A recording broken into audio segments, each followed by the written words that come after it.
Pour notre deuxième capsule de la semaine, il va être question du cannabis.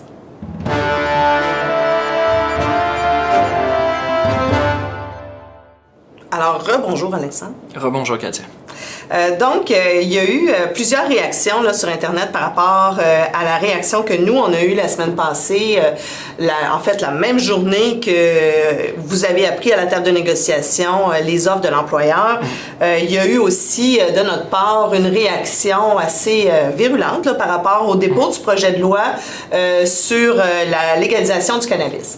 Ce qu'il faut se dire, c'est que dans un premier temps, ce projet de loi-là, il est discriminatoire. L'article 23.19 dit clairement qu'un employé ne peut pas travailler et à la SAQ et à la SQC, ce qui nous discrimine vraiment beaucoup. C'est du jamais vu. On a consulté plusieurs avocats. Le juridique est en train de regarder quels sont nos moyens juridiques pour aller à l'encontre, là, pour contester cette loi-là qui nous prive de notre droit au travail. Et c'est tellement inédit qu'on a même eu des appels de d'autres syndicats qui ne sont pas affiliés à la CSN et qui veulent déposer des mémoires pour nous appuyer parce que ce serait une première dans la fonction publique qu'on ne pourrait pas travailler dans un autre endroit avec lequel on n'a pas de conflit d'intérêts. À la suite de ce dépôt-là du rapport du projet de loi, en fait, on l'a analysé de façon plus particulière et je pense qu'on a découvert d'autres problèmes, d'autres points qui posent problème. Oui. C'est que, tu sais, je sais que parmi nos membres, il y a certains qui comprennent mal notre réaction par rapport à ça, puis je pense que notre réaction, elle était juste par rapport à, justement, l'article que tu as mentionné de la loi, 23.19, qui nous exclut. Mais quand on dépose un projet de loi avec une clause de cette nature-là, on peut penser qu'il y a d'autres choses dans la loi qui ne fonctionnent pas, et c'est le cas. Et c'est pour ça qu'on mène ce combat-là. Dans la loi, on vous parle aujourd'hui d'un autre article, c'est au chapitre 10 de cette loi-là, l'article 55.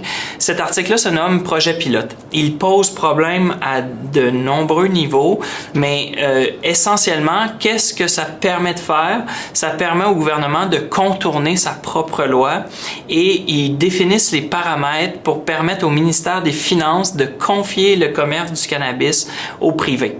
C'est pas expressément nommé, mais tous les droits sont là pour qu'ils puissent le faire.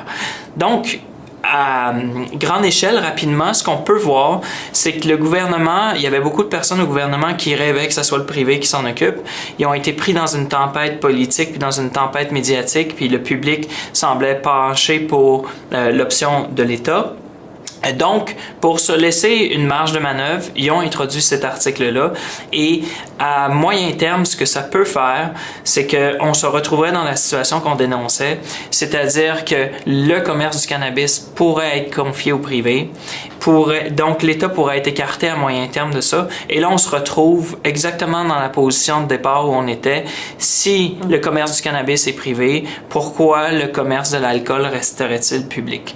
C'est pour ça qu'on doit lutter, entre autres, et c'est pour ça qu'on doit s'en occuper maintenant, parce que le projet de loi, ça le dit là, c'est encore à l'étape du projet, il y a encore des choses qui peuvent être modifiées, et c'est pour ça qu'on doit présentement mettre des efforts là-dessus, parce qu'on a encore les moyens d'influencer, on a encore les moyens de corriger ces brèches-là avant même qu'elles se cristallisent dans le projet de loi. Bon, il va y avoir encore plusieurs fois où on va reparler de ce dossier-là, certainement. Mais cette semaine, vous avez eu une rencontre avec l'employeur et vous avez, entre autres, abordé ce sujet-là. Oui, effectivement.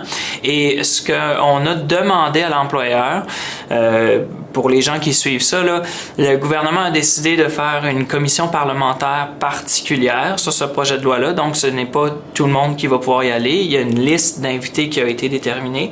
Et sur cette liste d'invités qui va être appelée à se prononcer ou à discuter du projet de loi, la SAQ est invitée.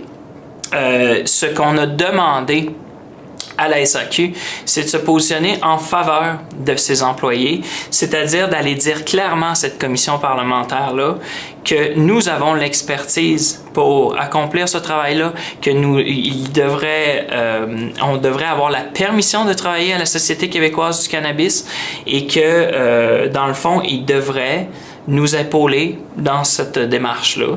Ils devraient prendre, en quelque sorte, du côté de leurs employés et dire oui, ces gens-là ont les compétences nécessaires pour accomplir le mandat qui a été confié par le gouvernement et mettre sur pied la nouvelle Société québécoise du cannabis. Eh bien, ça va être à suivre. On va pouvoir savoir ce qui a été dit par les nombreuses personnes qu'on côtoie dans la région de Québec. On va pouvoir avoir un retour de ce qui a été dit à l'Assemblée nationale dans cette consultation particulière-là. On verra de quelle façon on a été défendu par notre employeur. Voilà. Alors, sur ça, on vous souhaite une bonne fin de semaine et on s'en reparle bientôt. À bientôt.